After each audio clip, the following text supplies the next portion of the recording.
ونسلم على رسوله الكريم أما بعد فأعوذ بالله من الشيطان الرجيم بسم الله الرحمن الرحيم وما أرسلناك إلا رحمة للعالمين اور ہم نے آپ صلی اللہ علیہ وسلم کو نہیں بھیجا مگر ساری جہاں کے لیے رحمت بنا کر بھیجا.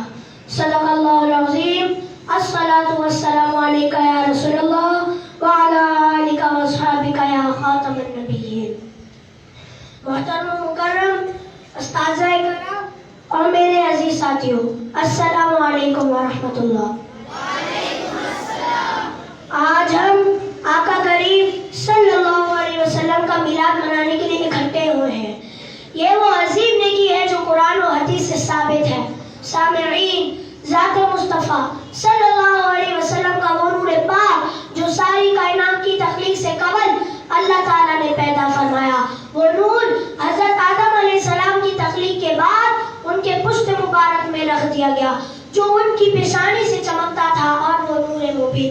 حضرت آدم علیہ السلام کے بعد وہ نور اصلاب طاہرہ اور ارحام طیبہ میں منتقل ہوتا رہا، یہاں تک کہ وہ نور حضرت آدم علیہ السلام کے بعد حضرت عبد المطلب کی پشت مبارک میں منتقل ہوا، جس کی وجہ سے ان کے جسم مبارک سے مشک کی خوشبو آتی تھی. آپ کی پیشانی سے وہ نور چمکتا تھا. لوگ آپ کا ہاتھ پکڑ کر جبل شبیر کی طرف لے جاتے اور آپ کے واسطے اور وسیلے سے قحط کے دنوں میں بارش کی دعا کرتے تھے، اور اللہ تعالیٰ اس نور کے صدقے میں ساری کی ساری دعائیں قبول کرتا تھا.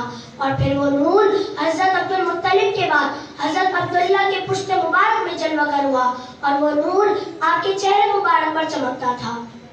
جب حضرت عبداللہ کا حضرت بی بی آمنہ سے مینا میں نکاح ہوا تو یہی جمعے کی شب نور محمدی صلی اللہ علیہ وسلم حضرت بی بی آمنہ کے شکم مبارک میں منتقل ہوا.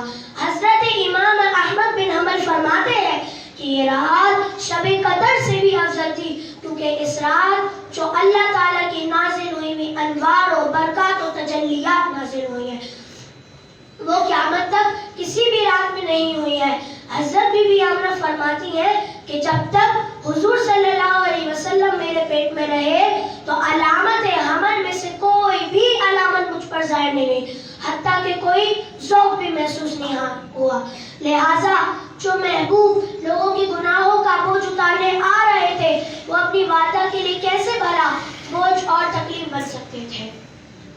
آمد ہے یہ کس بادشاہ عرش مکہ کی، آمد ہے یہ کس بادشاہ عرش مکہ کی، آتے ہیں فلک سے جو حسینان ارم آج.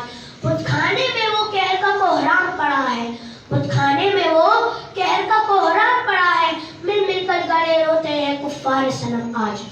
حضور صلی اللہ علیہ وسلم کی آمد ہوتے ہی تو باطل قوتوں کا خاتمہ ہو گیا.